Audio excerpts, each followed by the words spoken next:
चैतन्य महाप्रभु जी ने सबको कृष्ण के लिए रोना सिखाया।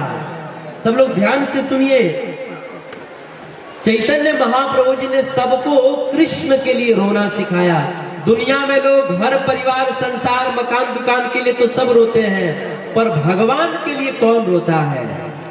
चैतन्य महाप्रभु जी ने भगवान के लिए रोना सिखाया।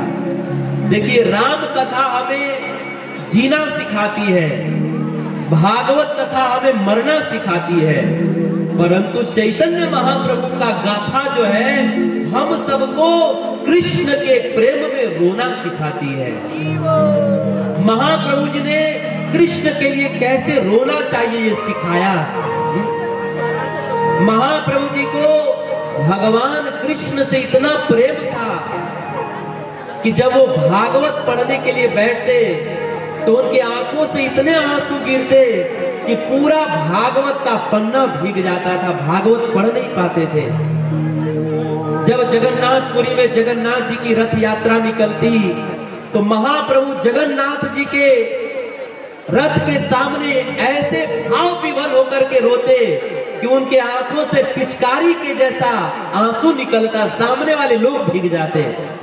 भगवान कृष्ण के प्रेम में ऐसा रुदन करते थे।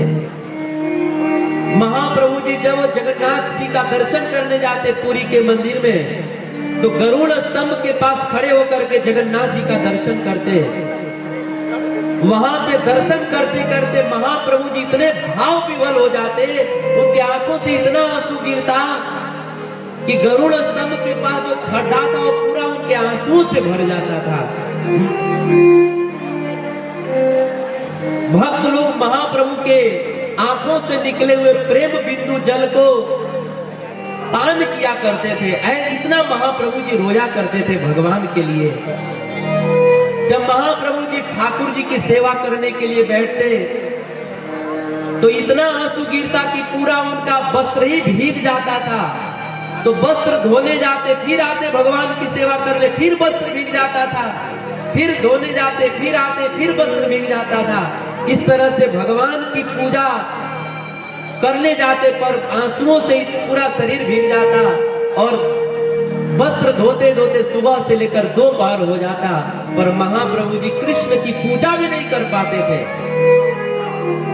अंत में अपने सेवकों से कहते थे कि शायद मेरे भाग्य में ठाकुर जी की सेवा नहीं है, आप ही लोग कर लो।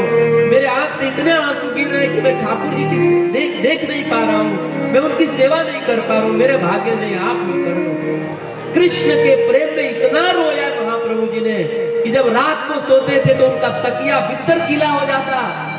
लोग आकर के पूछते कि कहीं रात को वर्षा हुआ क्या, तो सेवक बताते कि नहीं, ये वर्षा के बूंदों से ये बिस्तर नहीं गीला हुआ है। कृष्ण के याद में चैतन्य महाप्रभु इतने रोए हैं कि पूरा तकिया बिस्तर गीला हो गया। महाप्रभु जी ने हम सबको कृष्ण के लिए रोना सिखाया। हम लोग पत्नी के लिए, बच्चों के लिए, संसार के लिए रोते हैं, पर महाप्रभु जी ने कृष्ण के लिए रोना सिखाया, भगवान के लिए रोना सिखाया।